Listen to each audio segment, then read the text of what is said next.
Captain Jacob Thomas is US Air Force veteran and communications director for Common Defense. He's also lived in Minneapolis for 12 years and joins me now. As someone with a close connection to the area, Jacob, can I get your thoughts and reflections on what we saw play out yesterday? Yes, thanks so much for having me, Henry. I wish it was under better circumstances, but I think your correspondent, your U.S. correspondent, who had just finished describing things, is exactly right on all of those points. I will say one kind of quick correction piece in there is that we are seeing protests here; those are happening. But I want to be very clear that what Alex Pretti and so many neighbors are doing most of the time, and what Alex, appeared to be doing in the videos that we saw yesterday morning, wasn't protesting. It was legally out observing Border Patrol and ICE agents doing the illegal things that we are seeing on so many videos across the country. And so it's a very different thing from being at a protest or going to a protest with that kind of mind, and just being in your neighborhood and seeing ICE harassing, or DHS or Border Patrol, any of them harassing your neighbors, and then legally starting to record and observe. So I just wanted to point that out, that it's a very different thing of just being, we're living our lives here every day under this federal occupation and this campaign of terror. And as was stated earlier too, we enjoy and believe in the Second Amendment here. So carrying a weapon is not at all an offense. It is a legal right that we have and have had since the founding of this country to do when we are going about our lives. And what we're seeing by so many amazing community members doing exactly what Alex Pretti was doing is, when we are out and about and we are seeing ICE agents and DHS go and harass our neighbors who are going and not doing anything targeted, they are hearing accents and then starting to harass and detain people, or are looking at people's skin color and going and harassing them. You get caught in these moments and you start doing what you believe is the best thing to do, which is record them to try and capture their crimes that we know they're committing, like the crime of murder that we saw yesterday morning. That's what you describe it as, murder.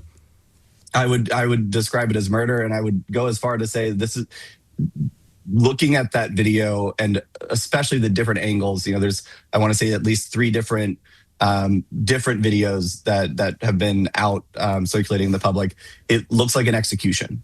It looked like 7 masked men executed one of our neighbors and a U.S. citizen in cold blood on the ground.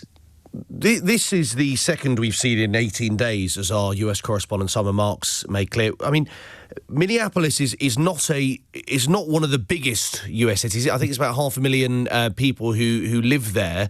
I mean, what is the sort of atmosphere like on the streets? Is this something that people openly talk about, or they sort of hope and pretend it's not happening? What's the sort of tension like with ICE officers operating in that area? Yeah, so I would say, so many of us are trying to maintain a sense of normalcy in this, especially when, we're dealing with, people's kids and younger folks. We're trying to not make it feel as scary as it is.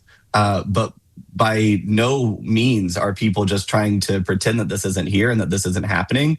People are coming together and pushing back against this authoritarian overreach and against this campaign of intimidation and fear in our communities. And so we're seeing this organic rising up of our neighbors doing exactly what Alex was doing, of trying to protect each other and signal when we are seeing these masked thugs come through, and then do the job of trying to bear witness and trying to report on that. By videotaping them and trying to get them to stop disappearing people from our cities. And you're very correct. We are not the largest city in the country by any stretch of the imagination. Our metro is about 500,000, kind of like that small area that we're in here.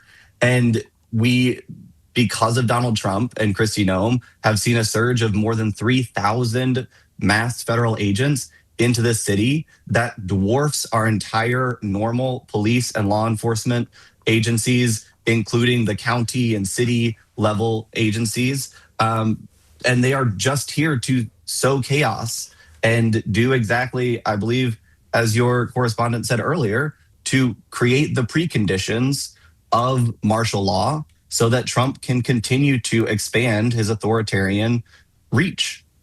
Thank you for your time. Jacob Thomas is a US Air Force veteran and communications director for Common Defense and has lived in Minneapolis for 12 years.